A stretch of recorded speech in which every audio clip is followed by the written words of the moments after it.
Bonjour, vidéo tutoriel sur comment détartrer votre chaudière vous-même à moindre frais. Donc là on a une vieille chaudière Frisquet Hydro TGP, très vieille, elle date de 88, regardez, c'est pas une blague, c'est un vieux coucou, mais qui marche très bien, voilà, il n'y a pas d'électronique, ça fonctionne très bien.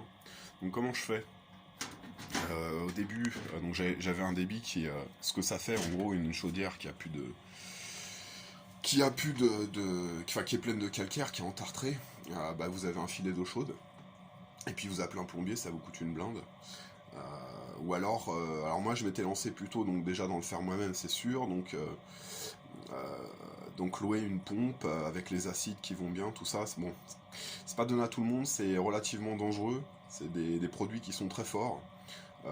Alors évidemment c'est plié en 2 heures, hein. Alors, on met un premier produit acide qui tourne dans une pompe spéciale, tout ça coûte très cher, achetez la pompe vous-même, n'y pensez même pas, la pomper très cher, et, euh, et vous pouvez le faire qu'avec cette pompe là, donc on part sur une location, ce sera cher de toute façon, les produits sont chers, et puis c'est dangereux, voilà. Donc là je vais vous montrer comment on fait ça facilement, avec du vinaigre blanc tout simplement, 14% d'acidité.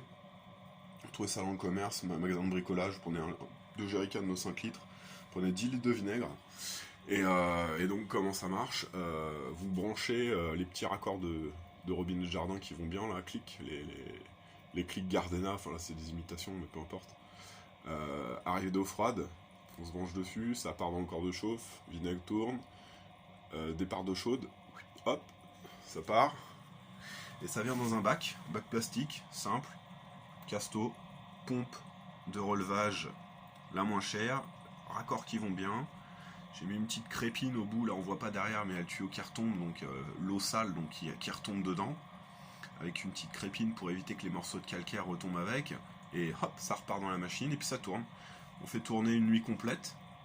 Alors c'est beaucoup plus long, évidemment, c'est 2 heures avec un plombier. Le problème c'est que c'est pas le même prix, là, tout le matos, j'en ai pour 100 euros, en gros, et encore large, hein, moins de 100 euros on va dire, et vous pouvez vous en servir autant de fois que vous voulez, pas dangereux, c'est du vinaigre, il n'y a pas de gaz, enfin il n'y a pas de danger particulier, à part une odeur de vinaigre habituelle, c'est pas spécialement agréable, mais bon voilà, c'est pas des produits dangereux, et c'est pas compliqué en soi, hein, voilà.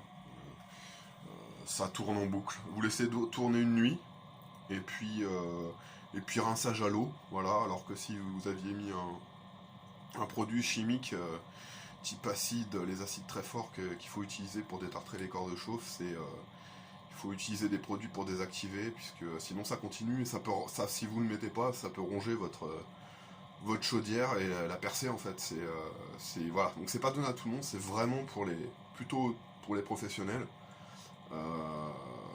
Je dis pas que c'est pas impossible de le faire soi-même, mais bon, là c'est beaucoup plus simple. N'importe qui peut le faire, là c'est vraiment un jeu d'enfant.